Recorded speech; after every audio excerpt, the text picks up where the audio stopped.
Ahora, estas características de las mutaciones del DNA mitocondrial no solamente se han visto que están asociados con enfermedades que afectan al tejido nervioso y al tejido muscular o también a otros órganos, sino que se ha visto que hay algunas mutaciones que ocurren en estos genes que tienen que ver con la síntesis de estas proteínas que están asociados con diferentes tipos de tumores. O sea, hay descrito ya mutaciones del DNA mitocondrial que hacen que la persona tenga una mayor predisponibilidad a desarrollar algún tipo de tumor o algún tipo de cáncer. Y aquí tenemos en este cuadro, ¿no?, cuáles son las mutaciones que más están asociados con algunos tipos de tumores y de cáncer en el ser humano. Por lo tanto, es importante recordar que existen mutaciones en el DNA mitocondrial y que tienen un mecanismo de herencia diferente, porque el mecanismo de herencia es que solo las mujeres pueden transmitir la mutación a su descendencia, solo las mujeres. El varón no lo puede transmitir a pesar de que esté afectado. Entonces vamos a tener generalmente un árbol genealógico en el que vemos aquí que la mujer está afectada, y si está afectada, los hijos pueden ser afectados. Acá tenemos otra mujer afectada y los hijos pueden ser afectados. Acá tenemos otra mujer afectada, los hijos pueden ser afectados. Acá tenemos un varón afectado, pero sus hijos van a salir normales. Ya sabemos por qué. Porque la transmisión es por línea materna. ¿Y por qué? Porque no van a ver el paso de los espermatozoides, el paso del DNA mitocondrial paterno en la formación del nuevo individuo. ¿Correcto? Porque solamente ingresa la cabeza donde están los cromosomas, el DNA nuclear y la mitocondria que están en el cuello quedan fuera en el proceso de la fecundación. ¿Eso está claro? ¿Sí? Bien. 1 cada 1500 adultos presenta una enfermedad de tipo mitocondrial. O sea, no es una enfermedad tan relativamente raras, y eso lo habíamos comentado porque se debía a la alta capacidad de mutabilidad que había del DNA mitocondrial, y eso se debe principalmente a que el DNA mitocondrial no tiene mecanismos de reparación y que no está protegido por las histonas que habíamos comentado. Y que se transmite estas enfermedades mitocondriales solo por herencia materna. Y que la presentación o manifestación clínica de las enfermedades mitocondriales va a depender de la heteroplasmia, que es el diferente porcentaje de mitocondrias normales y mutantes en cada célula o tejido. Y las células reciben diferentes poblaciones de mitocondrias normales y mutadas. Entonces, en el momento en que la célula, que tengo hoy aquí una mitocondria mutada, y en el momento que esto se divida, puede generarse células que no tengan DNA mutado, mitocondrial, que tengan poco, que tengan más porcentaje, y esa variabilidad va a ocurrir por este fenómeno de la heteroplasmia, y que es la forma como se genera la división y la distribución de los mitocondrias es de manera aleatoria. Entonces ahí tenemos algunas enfermedades que están asociadas con el DNA mitocondrial, en la que veían ustedes sus símbolos, ¿verdad? La enfermedad de MERS, que es la epilepsia mioclónica con fibras rojas desiguales; la MELAS, es la encefalopatía, epilepsia, acidosis láctica y episodios tipo ictus; la enfermedad de Alon es la atrofia óptica hereditaria del Leber; la enfermedad de Kearns-Sayre tiene estas características; el síndrome de Leigh tiene estas características, y así hay más de 300 enfermedades mitocondriales que se han descrito, ¿correcto?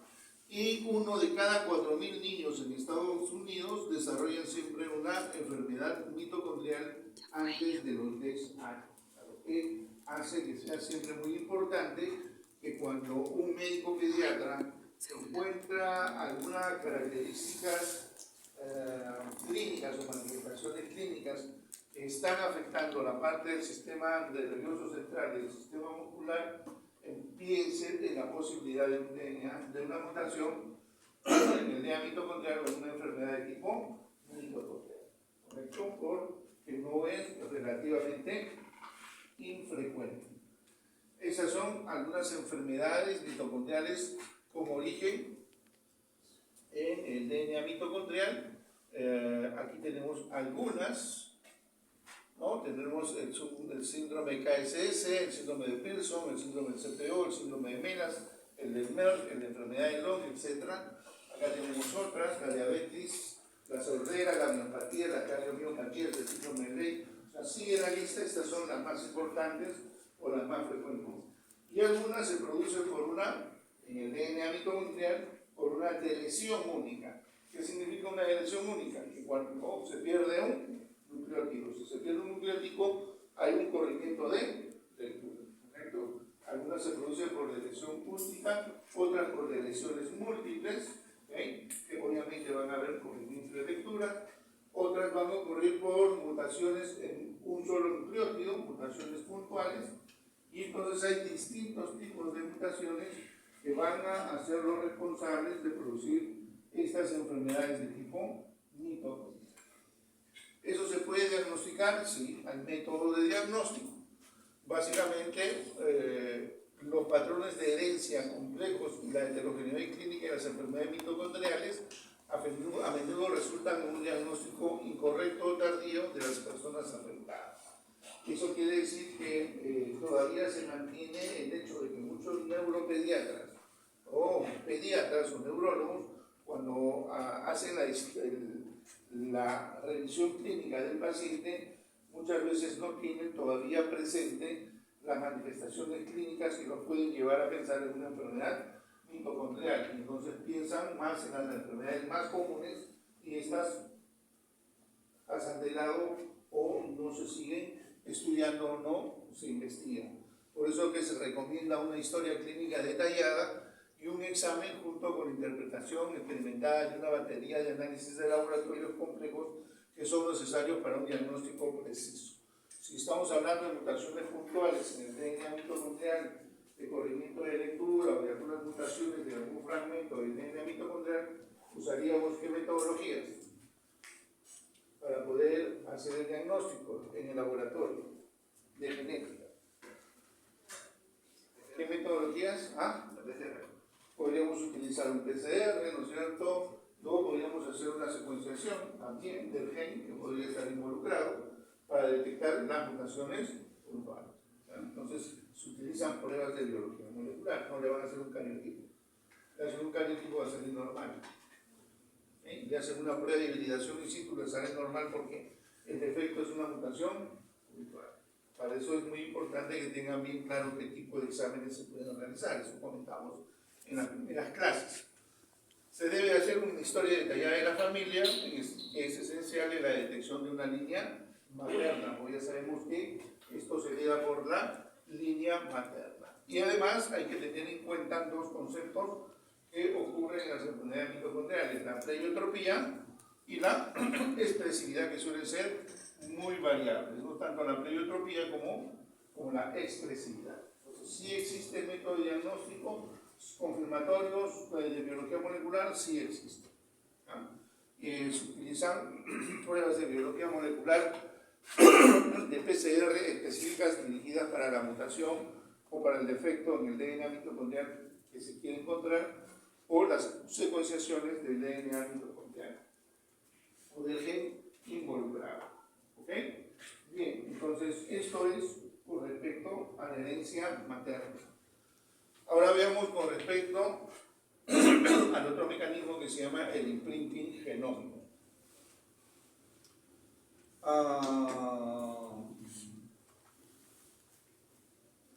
Está al revés. Pero también, sí se entiende. Bueno, ¿qué es el imprinting genómico? Se define como la expresión diferencial monoalélica en la descendencia de acuerdo al origen específico parental de los alelos en cuestión. Nosotros tenemos siempre, en los seres humanos, hay un alelo de un gen paterno y un alelo de un gen materno. ¿Okay? Pero en este caso, cuando hablamos de una impronta genómica, significa que ya desde el nacimiento, uno de estos alelos viene con una huella improntado para que no se exprese, ¿correcto? Si viene del alelo paterno, o si viene del alelo materno, van a dar manifestaciones clínicas o enfermedades que son diferentes. Entonces, eso es lo que quiere hablar el imprinting genómico. ¿Cómo se llegó a este concepto? Lo vamos a ver más adelante. Esta se diferencia en las leyes mendelianas en que ambos alelos materno y paterno pueden no ser equivalentes desde el punto de vista de la expresión. O sea que en el caso de la herencia clásica ya sabemos que si uno de ellos muta, se comporta dominante. Si los dos mutan, se comportan como recesivos. En cambio, en este caso, si muta uno, produce una enfermedad. Si muta el otro alelo, puede producir otra enfermedad. Y que ya viene improntado, o sea que ya viene marcado para no expresarse. Hasta octubre del 2005 se han descrito 80 genes que están involucrados en los procesos de imprinting genómico. Entonces, la impronta genética o imprinting, también como se le llama, es un fenómeno epigenético por el que ciertos genes son expresados de un modo específico que dependen del sexo del progenitor, si proviene por línea paterna o si proviene por línea materna. ¿Okay? Es decir, son enfermedades que se van a producir en las cuales ya viene el gen improntado, ¿no? Que significa que este gen no se va a expresar y entonces cuando se hace la espermatogénesis se van a tener espermatozoides con ese gen, o bien que en este caso está activo. ¿Okay? En el caso de la vía materna puede venir por línea materna este gen que está inactivo. Entonces cuando el niño nace va a nacer con un alelo que está prácticamente que no se expresa, o correcto, un gen improntado. Y en este caso, como viene por línea materna, este imprinting que genera inactivación de genes por la línea materna genera un tipo de enfermedad que es distinta si es que viniera por la vía materna, tratándose inclusive de la misma región cromosómica o de los mismos genes. Entonces, es un proceso biológico por el cual un gen o dominio genómico se encuentra marcado bioquímicamente, indicando su origen parental, y a su vez este defecto bioquímico va a impedir que ese gen se exprese. ¿Qué defecto bioquímico es el que va a producir que estos genes estén improntados o inactivados? El defecto bioquímico es la metilación del ADN. ¿Okay? Cuando se tiene que reconocer reconocer las cajas claves para que se produzca la transcripción, los factores de transcripción tienen que unirse a estas cajas claves. Pero si es que en esas regiones hay secuencias de citosina guanina que están hipermetiladas, impiden esta unión y hacen que el gen no se exprese. Entonces, estas improntas se producen por un mecanismo bioquímico que se llama la metilación del ADN. Y la metilación del ADN es un mecanismo epigenético. ¿Ya? Por eso que es un fenómeno epigenético por el que ciertos genes son expresados de un modo específico que dependen del sexo del progenitor. Entonces, en este caso, para que se produzca la impronta, se requiere de una maquinaria enzimática nuclear, porque es un mecanismo bioquímico. ¿Cómo se llegó a conocer o cómo se llegó a determinar que algunas enfermedades en el ser humano pueden ocurrir por este fenómeno llamado impronta genómica, y cómo es que se hizo la definición de la impronta genómica? Entonces, esto surgió a través de lo que se observaba en la patología, en la parte clínica. Entonces, hubieron algunos médicos, endocrinólogos, que encontraban personas que tenían obesidad, que tenían hipogonadismo, que tenían las manos grandes, que tenían retraso mental, y que tenían un fenotipo así de un gordito, como ven aquí, ¿no? O de una gordita con estas características. Y entonces a estos pacientes le hicieron un cariotipo, y Y cuando le hicieron un cariotipo, vieron en su cromosoma 15, en el brazo largo, región 1, banda 1, y en el brazo largo, región 1, banda 3, que había una banda, ¿sí?, que en este cromosoma 15 lo pueden apreciar. Esto de aquí es el centrómero, esta banda es esta partecita de aquí, y esta banda es esta. ¿Okay?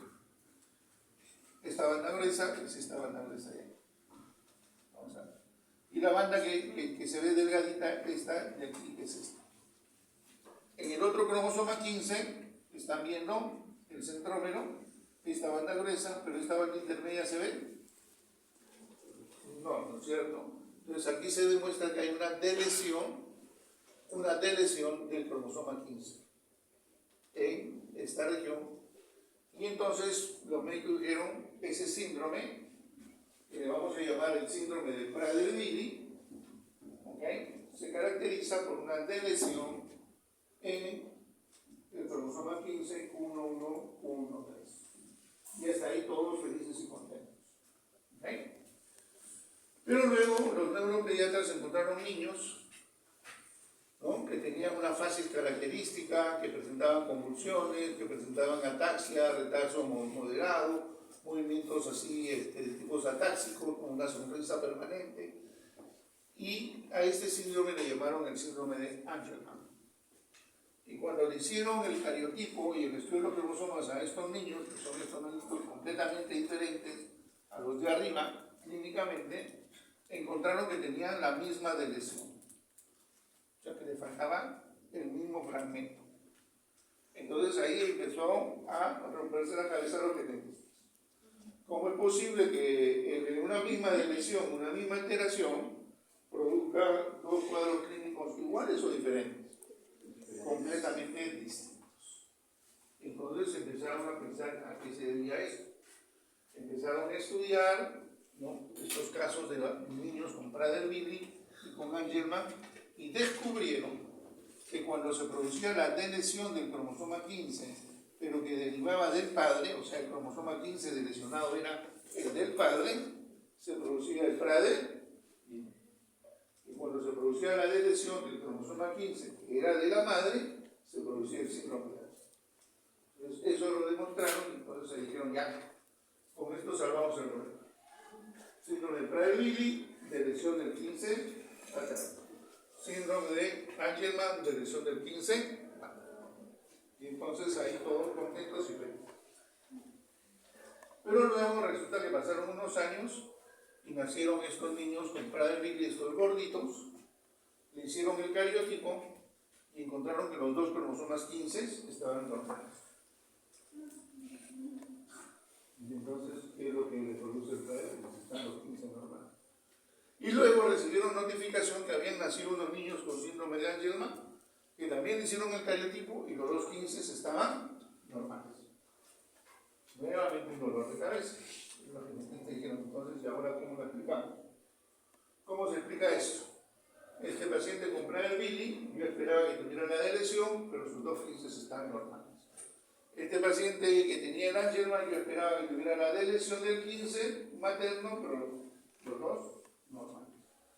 Entonces empiezan a estudiar nuevamente ya con algunas técnicas moleculares y se da cuenta que los dos cromosomas 15 normales eran del papá. ¿Okay? No tenían el cromosoma 15 de la mamá.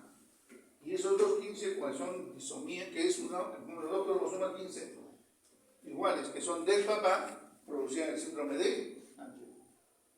Y cuando los dos cromosomas eran de la mamá, el Prader-Willi. Y normal es que tengan uno un paterno y un materno. Solo que los dos, si eran de origen materno, Prader-Willi. Si los dos son de origen paterno, el síndrome de Angelman. Entonces, ahí dijeron cómo explicamos esto. Entonces explicaron diciendo de que existen fenómenos genéticos en los cuales hay individuos que nacen con dos cromosomas que son iguales por una vía, le vamos a llamar una disomía uniparental, porque provienen de un solo padre. Entonces, cuando hay una disomía uniparental en determinados cromosomas, se pueden producir estas enfermedades. Y así descubrieron que había otras enfermedades en las que había disomía uniparental y se producían también enfermedades. ¿Okay? Entonces empezaron a hablar de la disomía uniparental materna y de la disomía uniparental de tipo paterna y materna.